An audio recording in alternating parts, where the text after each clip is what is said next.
저는 지금 105살입니다. 이 나이가 되면 사람들은 제게 묻습니다. 교수님, 인생에서 가장 후회되는 것이 무엇입니까? 저는 잠시 눈을 감습니다. 그리고 대답합니다. 내가 하지 못한 일이 아닙니다. 내가 내뱉었던 말입니다. 특히 가장 가까운 사람에게 던진 그 말들이요. 한 세기를 살아오면서 저는 수많은 가정이 무너지는 것을 보았습니다. 전쟁도 보았고, 가난도 보았고, 배신도 보았습니다. 그런데 참으로 이상한 일이 있습니다. 형제, 자매 사이를 갈라놓은 것은 대부분 큰 사건이 아니었습니다. 재산 분쟁도 깊은 배신도 아니었습니다. 그것은 어느 저녁 식탁에서 무심코 던진 한마디였습니다. 감정이 격해진 순간 툭 튀어나온 짧은 문장 하나였습니다. 그리고 그 말은 공기 중에 사라지지 않았습니다. 상대방의 가슴 속에 조용히 내려앉아 몇 년이고 몇십 년이고 그 자리에 머물렀습니다. 우리는 흔히 생각합니다. 가족이니까 이해하겠지. 형제자매 사이에 그 정도 말은 괜찮겠지. 하지만 저는 단언합니다. 이것이야말로 가장 위험한 착각입니다. 갑옷을 입은 사람에게 던진 돌은 튕겨 나옵니다. 그러나 맨살을 드러낸 사람에게 던진 돌은 깊이 박힙니다. 우리가 가장 사랑하는 사람들은 우리 앞에서 갑옷을 벗습니다. 그들은 우리를 믿기 때문에 방어하지 않습니다. 바로 그 이유로 우리의 말은 낯선 사람에게보다 형제자매에게 훨씬 더 깊은 상처를 남깁니다. 제가 젊었을 때 저도 이 진실을 몰랐습니다. 30대에 저는 솔직한 말이 곧 사랑이라고 믿었습니다. 생각한 것을 거르지 않고 말하는 것이 진정성이라고 여겼습니다. 그런데 세월이 흐를수록 특히 80살, 90살이 넘어서 되돌아보니 내가 솔직하다고 믿었던 말들 중 많은 것들이 사실은 무기였습니다. 사랑이 아니라 상처를 주기 위한 도구로 쓰인 말들이었습니다. 그 말들이 얼마나 오래 남아 관계를 잠식하는지를 그때는 알지 못했습니다. 오늘 저는 여러분께 5가지 말씀을 드리려 합니다. 형제 자매 사이에서 절대로 해서는 안 되는 5가지 말입니다. 이것은 단순한 에티켓 이야기가 아닙니다. 이것은 한 세기 동안 수많은 관계의 탄생과 소멸을 목격한 노인의 증언입니다. 이 5마디는 모두 평범해 보입니다. 누구나 한 번쯤 들어봤을 법한 말들입니다. 어쩌면 여러분도 이미 누군가에게 이 말을 했을지 모릅니다. 혹은 이 말을 들은 적이 있을지도 모릅니다. 그렇기에 더욱 귀 기울여 주십시오. 관계를 무너뜨리는 것은 언제나 거대한 폭풍이 아닙니다. 그것은 매일 조금씩 스며드는 물입니다. 눈에 보이지 않게 소리도 없이 오랜 시간에 걸쳐 벽을 무너뜨리는 그 물입니다. 그리고 그 물의 이름은 바로 말입니다. 무심한 말, 날카로운 말, 포기의 말, 비교의 말, 이것들이 쌓이고 쌓여 어느 날 형제 자매 사이에 넘을 수 없는 강이 됩니다. 저는 오늘 여러분이 그 강을 만들지 않기를 바랍니다. 혹은 이미 그 강이 생겼다면 이 이야기가 작은 징검다리 하나가 되기를 바랍니다. 제가 오래전에 알던 한 사람이 있었습니다. 그는 평생을 성실하게 살았고 형제들과도 큰 다툼 없이 지냈습니다. 그런데 어느 해 명절 큰형이 그에게 이렇게 말했습니다. 왜 너는 항상 그래? 매번 이런 식이야. 그 말은 단 몇 초 만에 끝났습니다. 큰형은 아마 그 말을 했다는 사실조차 곧 잊었을 것입니다. 그러나 그 동생은 그날 이후 명절마다 그 자리를 피하기 시작했습니다. 10년이 지나도 20년이 지나도 그 말은 그의 마음속에서 사라지지 않았습니다. 저는 그가 노인이 되어서도 그 한마디를 기억하고 있다는 것을 알고 있습니다. 그것이 언어의 힘입니다. 왜 너는 항상 그래? 이 문장을 한번 천천히 들여다 보십시오. 여기에는 세 가지 폭력이 숨어 있습니다. 첫 번째는 항상이라는 단어입니다. 사람의 한 행동을 그 사람의 전부로 만들어버리는 단어입니다. 한 번의 실수를 평생의 습관으로 규정해 버립니다. 두 번째는 그래라는 표현입니다. 구체적인 행동을 지적하는 것이 아니라 그 사람의 존재 자체를 문제 삼는 말입니다. 네가 한 그 행동이 잘못되었다가 아니라 너라는 사람 자체가 늘 이런 식이다라는 선고입니다. 세 번째는 이 문장이 질문의 형식을 띠고 있지만 실제로는 질문이 아니라는 것입니다. 이것은 답을 기다리는 말이 아닙니다. 이것은 판결문입니다. 인간은 누구나 변할 수 있다고 믿고 싶어 합니다. 아니, 변할 수 있다는 믿음이 있어야만 살아갈 수 있습니다. 그런데 가장 가까운 형제자매로부터 너는 항상 그래 라는 말을 들으면 그 믿음이 흔들립니다. 내가 아무리 노력해도 저 사람 눈에는 똑같이 보이겠구나. 이 생각이 마음속에 자리 잡으면 사람은 변하려는 시도를 멈춥니다. 그리고 동시에 그 관계에서 마음의 문을 닫습니다. 변화의 가능성을 부정당한 사람은 그 관계에서 성장하기를 포기합니다. 이것이 바로 이 한마디가 지닌 가장 잔인한 부작용입니다. 저는 100년이 넘는 삶 동안 수많은 인간관계를 관찰했습니다. 그리고 깨달은 것이 있습니다. 관계를 유지하는 것은 대단한 희생이나 거창한 표현이 아닙니다. 관계를 유지하는 것은 상대방이 여전히 변할 수 있는 사람이라는 믿음을 끝까지 놓지 않는 것입니다. 반대로 관계를 가장 빠르게 무너뜨리는 방법은 상대방을 하나의 고정된 이미지로 가두어 버리는 것입니다. 너는 항상 이래. 너는 원래 이런 사람이야. 이 말을 듣는 순간 사람은 그 관계 안에서 숨이 막힙니다. 제가 90살이 넘어서 가장 감사하게 여기게 된 것 중 하나는 나를 끝까지 아직 모르는 사람으로 바라봐준 이들이 있었다는 것입니다. 나의 과거 실수를 알면서도 그래도 저 사람은 달라질 수 있어 라고 믿어준 사람들이요. 그들이 제 삶에서 진짜 가족이었습니다. 혈연이 가족을 만드는 것이 아닙니다. 상대를 열린 눈으로 바라봐 주는 것, 그것이 진짜 가족의 조건입니다. 그러므로 오늘 이 말을 기억하십시오. 형제자매에게 화가 날 때 그 감정이 입 밖으로 나오기 전에 딱 한 번만 멈추십시오. 그리고 스스로에게 물어보십시오. 나는 지금 저 사람의 행동을 지적하려는 것인가?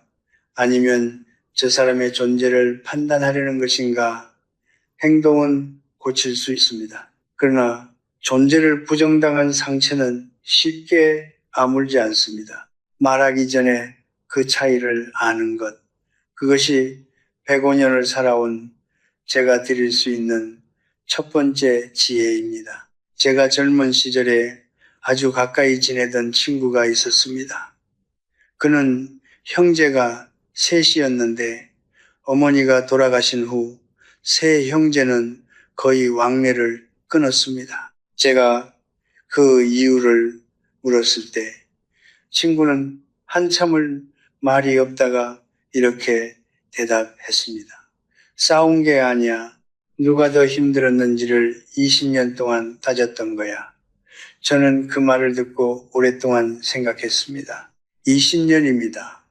형제 세 사람이 20년 동안 서로의 고통을 비교하며 살았다는 것입니다.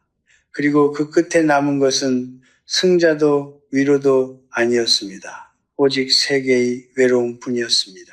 나는 너보다 더 힘들었다, 이 말이 왜 그토록 관계를 파괴하는지 생각해 본 적 있으십니까? 표면적으로 이 말은 자신의 고통을 표현하는 것처럼 보입니다. 그러나 그 이면에는 전혀 다른 메시지가 담겨 있습니다. 그것은 바로 내 고통은 내 고통만큼 크지 않다는 선고입니다. 상대방의 힘듦을 부정하고 상대방의 눈물을 평가제라 하는 말입니다. 인간은 자신의 고통이 인정받기를 원합니다. 이것은 나약함이 아닙니다. 이것은 인간의 가장 근본적인 감정적 욕구입니다. 그런데 가장 가까운 형제자매가 그 고통을 저울에 달아 무게를 비교하기 시작하는 순간 그 관계는 위로의 공간이 아니라 경쟁의 공간으로 변해버립니다. 저는 오랜 세월 동안 인간의 본성을 관찰해 왔습니다. 사람들은 대개 선하게 살기를 원합니다. 그러나 동시에 자신이 인정받기를, 자신의 수고가 보여지기를 간절히 바랍니다. 형제자매 사이에서 나는 너보다 더 힘들었다는 말이 나오는 것은 대부분 이 욕구에서 비롯됩니다. 내가 얼마나 버텼는지, 내가 얼마나 희생했는지를 누군가에게 알아달라는 외침입니다. 그러나 그 외침을 잘못된 방식으로 표현할 때 그것은 위로를 구하는 손이 아니라 상대를 찌르는 칼이 되어버립니다. 그러므로 이 말을 하고 싶은 순간이 오거든 잠시 멈추고 스스로에게 물으십시오. 나는 지금 인정받고 싶은 것인가? 아니면 상대의 고통을 깎아내리고 싶은 것인가? 그 답에 따라 말을 선택하십시오. 이제 세 번째 말을 이야기할 차례입니다. 그건 네 책임이야. 이 말은 두 번째 말보다 훨씬 더 차갑습니다. 고통의 경쟁이 끝난 자리에서 책임의 화살이 날아오기 시작합니다. 가정 내에서 어떤 일이 잘못되었을 때 형제자매 사이에서 책임의 소재를 따지는 것은 겉으로 보면 당연한 일처럼 느껴집니다. 그러나 저는 묻고 싶습니다. 그 책임을 따지는 목적이 무엇입니까? 문제를 해결하기 위함입니까? 아니면 상대방에게 죄를 씌우기 위함입니까? 진정으로 문제를 해결하려는 사람은 그건 내 책임이야 라고 말하지 않습니다. 그들은 우리가 어떻게 하면 이걸 함께 해결할 수 있을까를 묻습니다. 그건 네 책임이야 라는 말이 입 밖으로 나오는 순간 관계는 협력의 구조에서 대립의 구조로 전환됩니다. 이쪽과 저쪽이 생기고 피고와 원고가 생깁니다. 혈육이 법정이 되는 것입니다. 그리고 법정에서 한쪽이 패소하면 그 패배감은 오랫동안 그 사람의 마음속에 남습니다. 사람은 모욕을 잊지 않습니다. 특히 가장 믿었던 사람에게 받은 모욕은 더욱 깊이 새겨집니다. 제가 평생 보아온 것 중 가장 슬픈 장면 중 하나는 부모의 병상 앞에서도 형제 자매끼리 그건 네 잘못이야를 외치는 모습이었습니다. 마지막 순간조차 함께하지 못하게 만드는 것이 바로 이 말의 힘입니다. 두 번째와 세 번째 말은 겉모습은 다르지만 뿌리는 같습니다. 그것은 공감의 포기입니다. 누군가의 고통을 비교하는 것도 누군가에게 책임을 전가하는 것도 결국은 상대방의 입장에서 바라보기를 거부하는 행위입니다. 공감이 사라진 관계는 서서히 말라갑니다. 화려한 명절 선물도 형식적인 안부 전화도 그 빈자리를 채울 수 없습니다. 공감만이 관계에 물을 줍니다. 그리고 공감은 언제나 비교를 멈추는 것에서 판단을 내려놓는 것에서 시작됩니다. 105년을 살아온 제가 드리는 말씀입니다. 형제자매 앞에서는 판사가 되지 마십시오. 그저 곁에 있어주는 사람이 되십시오. 그것으로 충분합니다. 사람의 감정에는 임계점이 있습니다. 오랫동안 참아온 것들이 어느 순간 한꺼번에 터져 나오는 지점입니다. 저는 105년을 살면서 그 임계점의 순간을 수없이 목격했습니다. 그리고 그 순간마다 사람들이 가장 많이 내뱉는 말이 있었습니다. 이제 남처럼 지내자, 혹은 우리 그냥 남이야. 이 말은 대개 가장 감정이 격렬한 순간에 나옵니다. 목소리가 떨리고 눈물이 차오르고 더 이상 참을 수 없다는 느낌이 몸 전체를 압도할 때입니다. 그러나 바로 그 순간이야말로 이 말을 절대로 해서는 안 되는 순간입니다. 저는 오래된 나무다리 하나를 생각합니다. 두 마을을 이어주던 그 다리는 수십 년 동안 비바람을 견뎌왔습니다. 어느 날 밤 한 사람이 분노에 휩싸여 그 다리에 불을 질렀습니다. 불꽃은 금방 꺼졌습니다. 그러나 다리는 이미 사라지고 없었습니다. 강은 여전히 그 자리에 흐르고 있었고 두 마을 사람들은 그 후로 서로의 얼굴을 보기 위해 몇 배나 먼 길을 돌아가야 했습니다. 이제 남처럼 지내자는 말이 바로 그 불과 같습니다. 말 자체는 한순간에 끝납니다. 그러나 그 말이 태워버린 것은 쉽게 다시 세워지지 않습니다. 이 말이 다른 말들보다 훨씬 더 위험한 이유가 있습니다. 그것은 이 말이 단순히 감정을 표현하는 데서 그치지 않기 때문입니다. 이 말은 현실을 선언합니다. 인간의 언어에는 묘한 힘이 있습니다. 어떤 말은 이미 존재하는 것을 묘사하지만 어떤 말은 그 말 자체가 현실을 만들어냅니다. 이제 남처럼 지내자는 후자에 속합니다.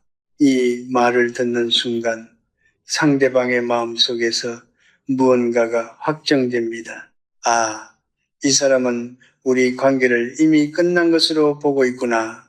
그 확정은 놀랄 만큼 빠르게 현실이 됩니다. 말이 씨가 된다는 옛말이 괜히 있는 것이 아닙니다. 제가 알던 한 자매가 있었습니다.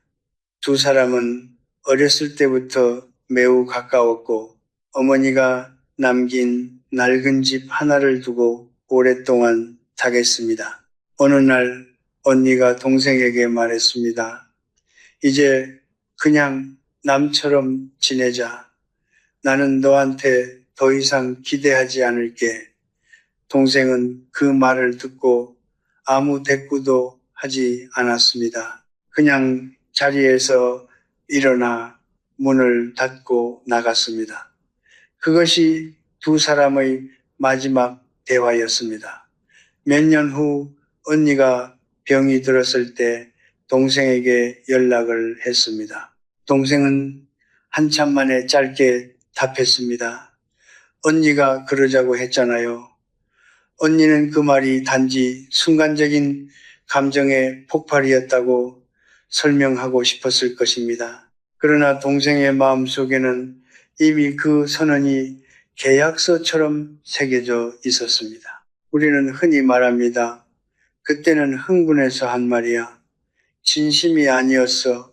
그러나 듣는 사람은 그것을 모릅니다. 아니, 알고 싶어 하지 않습니다. 왜냐하면 그 말을 들은 순간의 고통이 너무 컸기 때문입니다.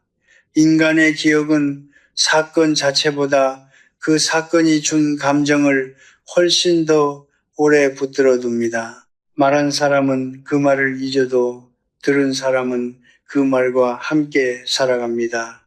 특히 형제자매처럼 오랜 역사를 공유한 관계에서 이 말은 지금까지 쌓아온 모든 좋은 기억 위에 검은 천을 씌워버립니다. 그렇다면 감정이 극에 달한 그 순간 우리는 어떻게 해야 합니까?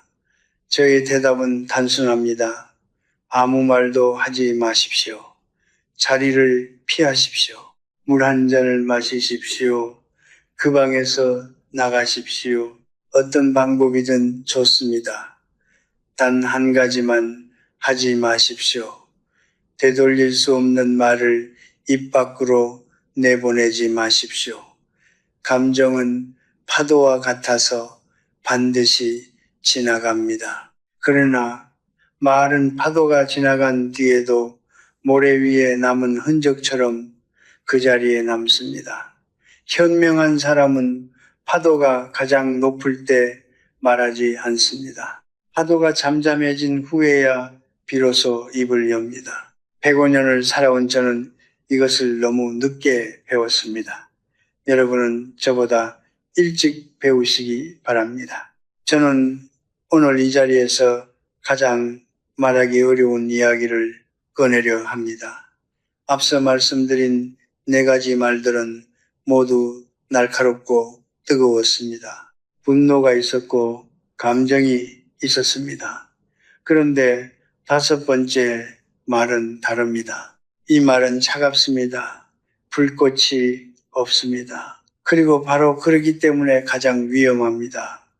나는 더 이상 기대하지 않는다. 이 말을 처음 들으면 어떤 분들은 생각하실 수 있습니다. 그게 뭐가 그렇게 나쁜 말이지? 오히려 성숙한 태도 아닌가? 하지만 저는 105년을 살면서 이 말이 관계에 어떤 일을 하는지를 수없이 보아왔습니다. 그리고 단언할 수 있습니다. 이 말은 관계의 마지막 숨을 끄는 말입니다. 인간은 기대받을 때 삽니다. 이것은 단순한 감정의 문제가 아닙니다. 기대는 관계가 아직 살아 있다는 신호입니다. 누군가가 나에게 기대를 한다는 것은 그 사람이 나를 아직 포기하지 않았다는 의미입니다. 나를 여전히 변할 수 있는 사람으로, 성장할 수 있는 사람으로 바라보고 있다는 뜻입니다. 그 기대가 때로는 부담스럽고 때로는 무겁게 느껴지기도 합니다. 그러나 그 무게는 관계가 살아있다는 증거입니다. 기대가 사라지면 무게도 사라집니다. 그리고 동시에 관계도 사라집니다. 저는 젊은 시절에 기대가 집착이라고 생각한 적이 있었습니다. 기대를 내려놓는 것이 자유이고 성숙함이라고 여겼습니다. 그러나 나이가 들수록 저는 그 생각을 바꾸게 되었습니다. 기대를 내려놓는 것과 포기하는 것은 전혀 다릅니다. 기대를 내려놓는 것은 상대방의 결과에 집착하지 않으면서도 그 사람의 가능성을 믿는 것입니다. 반면 나는 더 이상 기대하지 않는다고 선언하는 것은 상대방의 가능성 자체를 닫아버리는 것입니다. 그것은 자유가 아닙니다. 그것은 관계의 사형 선고입니다. 제가 오래전에 알던 형제가 있었습니다. 형은 동생이 늘 제 시간을 지키지 않는다는 것에 지쳐 있었습니다. 약속을 어기고 연락이 뜸하고 중요한 자리에 빠지기 일쑤였습니다. 그러던 어느 날 형이 동생에게 조용히 말했습니다. 나는 이제 너한테 더 이상 아무것도 기대하지 않아. 형은 그 말을 하면서 마음이 편해졌다고 했습니다. 더 이상 실망하지 않아도 된다는 안도감이 들었다고요. 그러나 동생의 이야기는 달랐습니다.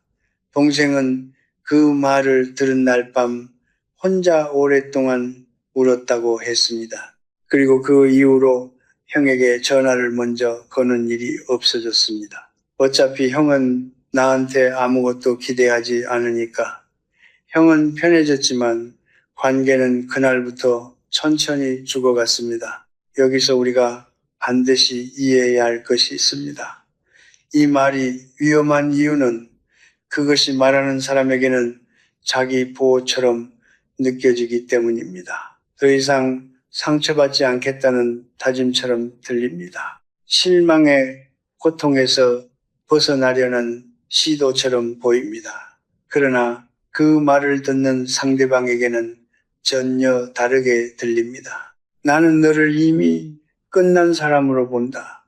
너는 내 인생에서 더 이상 의미 있는 존재가 아니다. 이것이 상대방의 마음이 받아들이는 메시지입니다. 그리고 그 메시지를 받은 사람은 스스로도 그 관계를 끝난 것으로 받아들이기 시작합니다. 포기는 전염됩니다. 한 사람이 포기를 선언하면 상대방도 포기로 응답합니다. 그것이 인간의 자존심이 작동하는 방식입니다. 그렇다면 상대방에게 진심으로 지쳤을 때 우리는 어떻게 해야 합니까? 저의 대답은 이렇습니다. 기대를 포기하지 말고 기대의 방식을 바꾸십시오. 너는 반드시 이렇게 해야 해 라는 조건부 기대 대신 나는 언제든 여기 있을게 라는 존재의 기대로 전환하십시오. 결과에 대한 기대는 내려놓되 사람에 대한 믿음은 끝까지 붙드십시오. 그것이 오래된 관계를 지키는 가장 깊은 방법입니다. 분노는 시간이 지나면 풀립니다. 서운함은 대화로 풀립니다. 그러나 포기는 풀리지 않습니다. 포기는 관계의 공기를 완전히 빼버립니다. 그리고 공기가 빠진 풍선은 다시 부풀리기 전까지 아무런 의미도 없습니다. 형제자매 앞에서만큼은 끝까지 그 공기를 지켜주십시오. 그것이 피를 나눈 사람에게 줄 수 있는 가장 소중한 선물입니다. 한 세기가 넘는 세월 동안 저는 한 가지 역사를 끊임없이 목격했습니다. 사람들은 낯선 사람 앞에서는 말을 가렸습니다. 직장 상사 앞에서는 감정을 억누릅니다. 처음 만난 사람 앞에서는 상처가 될 말을 삼킵니다. 그런데 집에 돌아와 형제자매 앞에 서면 그 모든 절제가 사라집니다. 하루 종일 참아왔던 말들이 가장 가까운 사람에게 쏟아집니다. 왜 그렇습니까?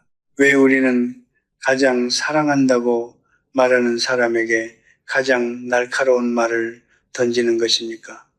저는 이 질문을 오랫동안 붙들고 살았습니다. 그리고 나이가 들수록 그 답이 점점 분명해졌습니다. 그 이유는 신뢰 때문입니다. 정확하게는 신뢰의 이면에 숨어 있는 안일함 때문입니다. 우리는 형제, 자매가 우리를 이해할 것이라고, 용서할 것이라고, 어떤 말을 해도 곁에 있어 줄 것이라고 믿습니다. 어린 시절부터 같은 밥을 먹고, 같은 방에서 자고, 같은 슬픔을 나눠온 사람이니까요. 그 믿음은 아름다운 것입니다. 그러나 그 믿음이 지나치면 위험해집니다. 신뢰가 깊을수록 우리는 그 관계가 어떤 상처도 견뎌낼 것이라고 착각하기 시작합니다. 그리고 그 착각이 우리로 하여금 말을 함부로 하게 만듭니다. 가장 튼튼하다고 믿는 것에 가장 무거운 짐을 올려놓는 것, 그것이 인간의 본성입니다. 저는 인간이 본질적으로 이기적인 존재라는 사실을 부정하지 않습니다. 이것은 냉소가 아닙니다.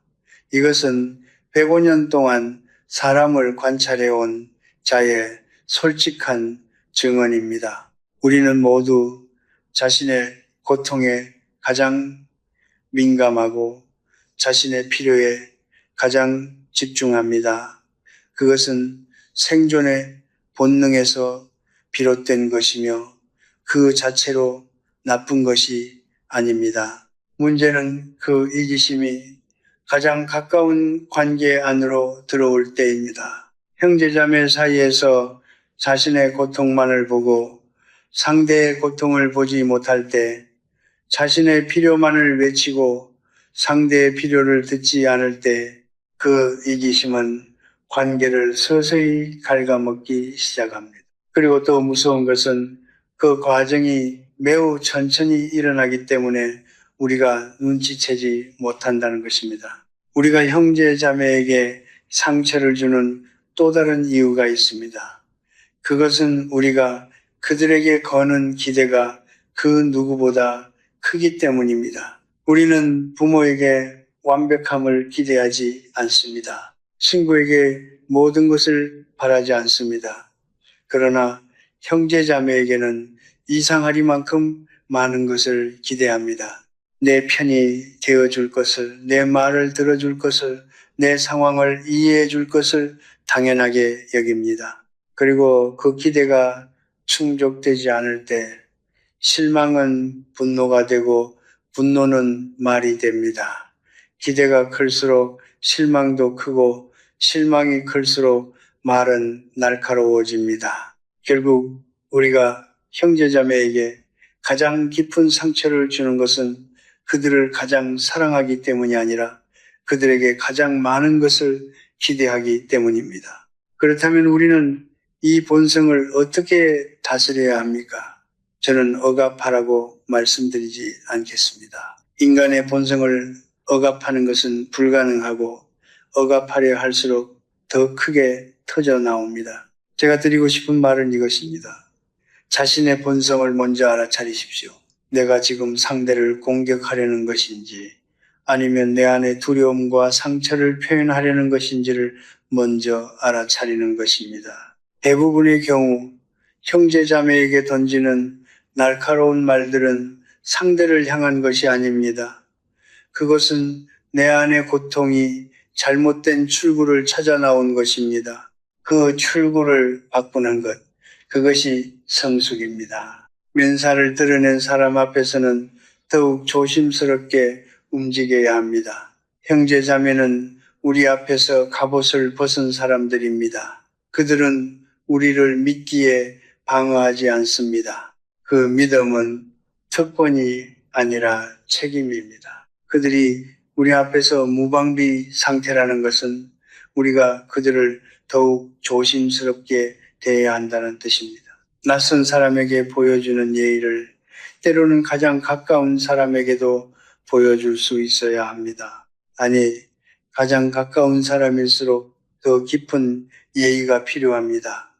105년을 살아온 제가 가장 늦게 깨달은 진실이 바로 이것입니다. 사랑은 거리를 무너뜨리는 것이 아닙니다. 사랑은 거리를 인정하면서도 그 거리를 소중히 다루는 것입니다. 저는 젊은 시절에 말을 잘하는 사람이 지혜로운 사람이라고 생각했습니다. 자신의 생각을 또렷하게 표현하고 논리적으로 상대를 설득하고 감정을 거침없이 풀어내는 사람이 강한 사람이라고 여겼습니다. 그러나 90살이 넘어서 저는 그 생각을 완전히 뒤집게 되었습니다. 진정으로 지혜로운 사람은 말을 잘하는 사람이 아닙니다. 말을 언제 하고 언제 하지 말아야 하는지를 아는 사람입니다. 한 세기를 살아오면서 제가 가장 존경하게 된 사람들은 웅변가가 아니었습니다.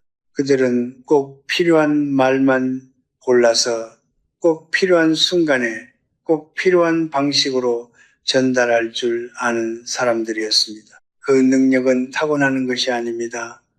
오랜 시간 동안 스스로를 훈련한 결과입니다. 고대 그리스의 철학자 소크라테스는 말하기 전에 스스로에게 3가지 질문을 던졌다고 합니다. 첫 번째는 이것이 사실인가? 두 번째는 이것이 필요한 말인가? 세 번째는 이것이 친절한 말인가? 저는 이 3가지 질문을 3겹의 채라고 부릅니다. 말이 입 밖으로 나오기 전에 이 3겹의 채를 통과해야 한다는 뜻입니다. 첫 번째 채에서는 사실 여부를 걸러냅니다.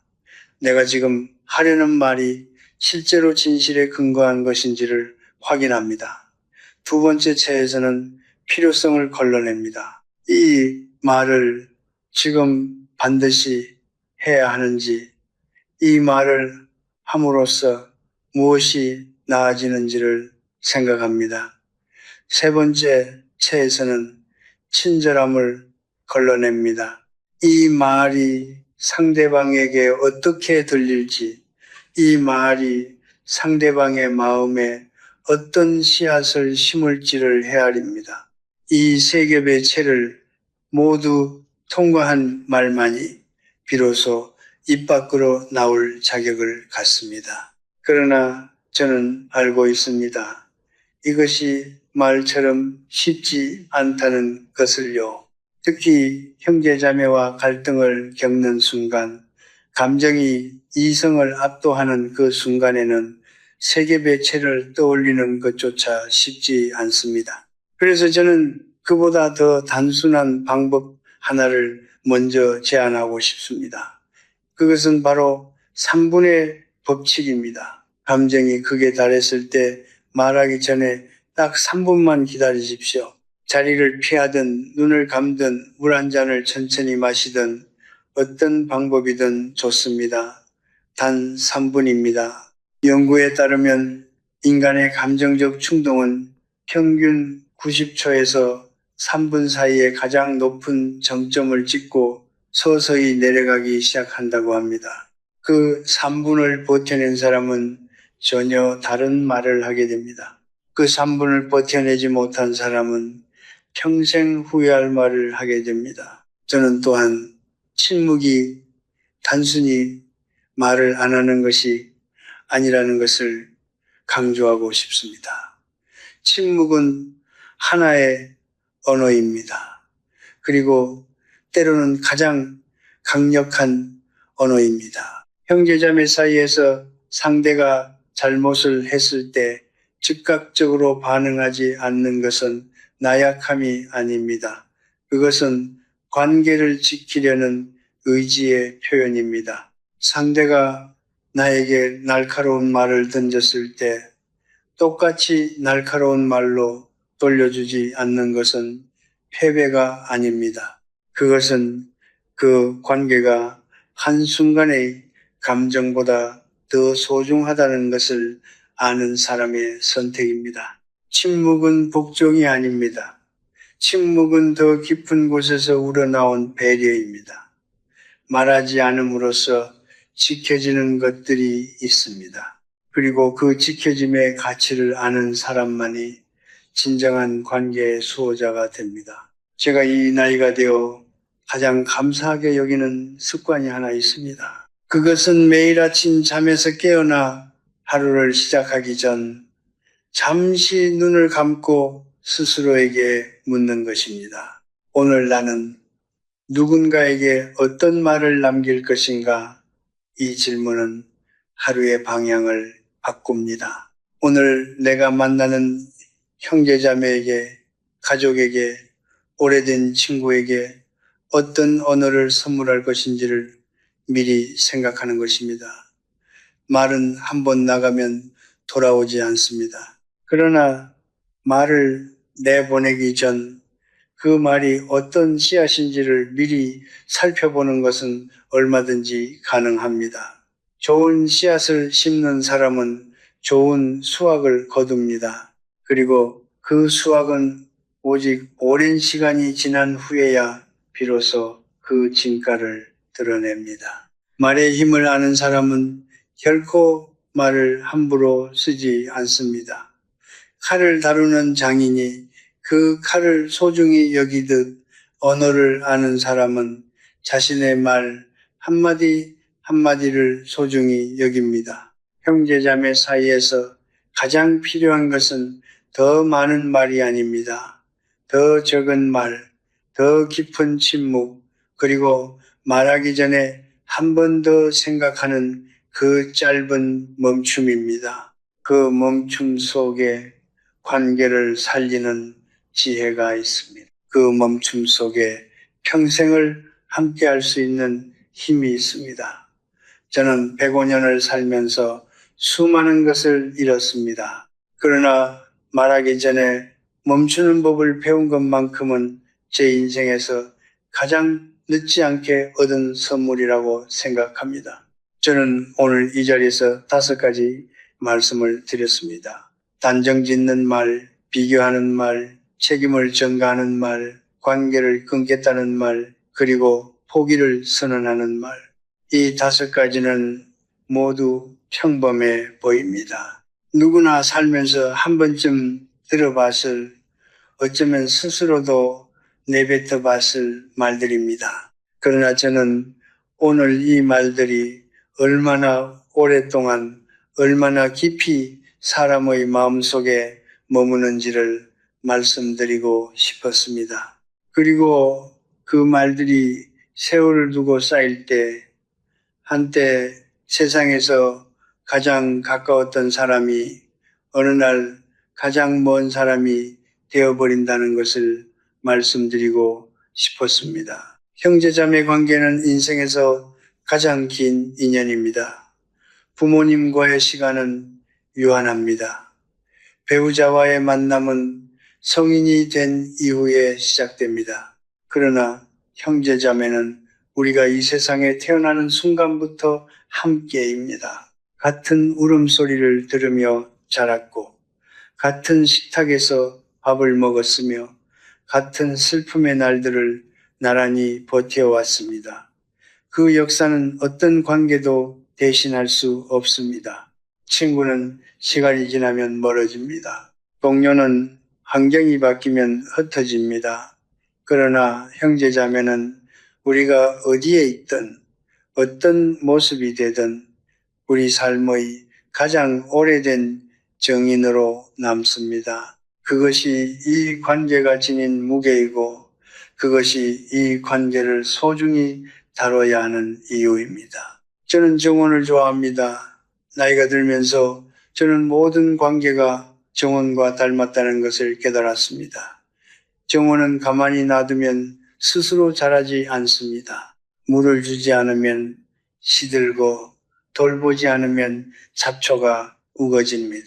그러나 동시에 독이 든 물을 주면 아무리 좋은 씨앗도 싹을 틔우지 못합니다. 형제 자매 관계도 마찬가지입니다. 따뜻한 말 한마디는 물이 됩니다. 진심 어린 안부 한 통은 햇살이 됩니다. 그리고 오늘 제가 말씀드린 5가지 말들, 그것들은 그 정원에 뿌려지는 독입니다. 눈에 보이지 않게 천천히 그러나 분명하게 정원을 죽여가는 독입니다. 여러분의 정원이 아직 살아있다면 그 독을 멀리 하십시오. 이미 정원이 시들었다고 느껴진다면 오늘부터 다시 물을 주십시오. 늦은 때란 없습니다. 씨앗은 생각보다 오래 기다립니다. 저는 살아오면서 많은 것을 후회했습니다. 하지 못한 일들, 가지 못한 길들, 만나지 못한 사람들. 그러나 그 모든 후회 중에서 가장 오래, 가장 깊이 남은 것은 언제나 말에 관한 것이었습니다. 특히 가장 가까운 사람에게 던진 그 말들이요. 한 번은 깊은 밤에 혼자 앉아 지난 세월을 되돌아보다가 이런 생각이 들었습니다. 내가 그때 그 말만 하지 않았더라면 우리는 지금쯤 어떻게 지내고 있을까? 그 생각은 오랫동안 저를 따라다녔습니다. 여러분은 저처럼 그런 밤을 맞지 않으시기를 바랍니다. 아직 시간이 있을 때, 아직 그 사람이 곁에 있을 때 말을 고르는 연습을 하십시오.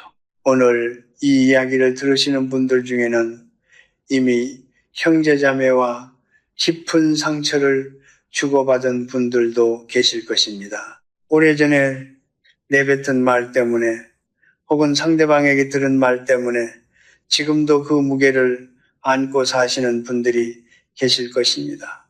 그분들께 저는 이렇게 말씀드리고 싶습니다.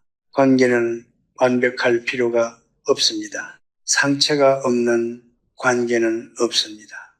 중요한 것은 그 상처에도 불구하고 다시 한번 손을 내밀 수 있는 용기입니다. 먼저 전화를 거는 것, 먼저 안부를 묻는 것, 먼저 그때 내가 잘못했어 라고 말하는 것. 이것은 나약함이 아닙니다. 이것은 105년을 살아온 제가 가장 강한 사람이라고 부르는 이들이 하는 행동입니다. 삶은 소란스러운 축제가 아닙니다. 삶은 조용한 강물의 흐름입니다. 그리고 그 강물 위에서 우리가 가장 오래 함께 배를 타는 사람들이 바로 형제 자매입니다. 노를 서로 반대로 저으면 배는 제자리를 맴돌 뿐입니다. 그러나 같은 방향으로 함께 저으면 아무리 거센 물살도 이겨낼 수 있습니다. 오늘 이 이야기가 여러분의 마음속에 작은 씨앗 하나를 심었기를 바랍니다. 말하기 전에 한 번 더 생각하는 습관, 침묵이 때로는 가장 깊은 사랑임을 아는 지혜, 그리고 형제자매라는 인연이 이 세상에서 가장 긴 선물임을 기억하는 마음, 그것으로 충분합니다. 그것이면 충분히 아름다운 삶입니다. 저는 105살의 노인으로서 여러분의 남은 여정이 말의 향기로 가득하기를 진심으로 바랍니다.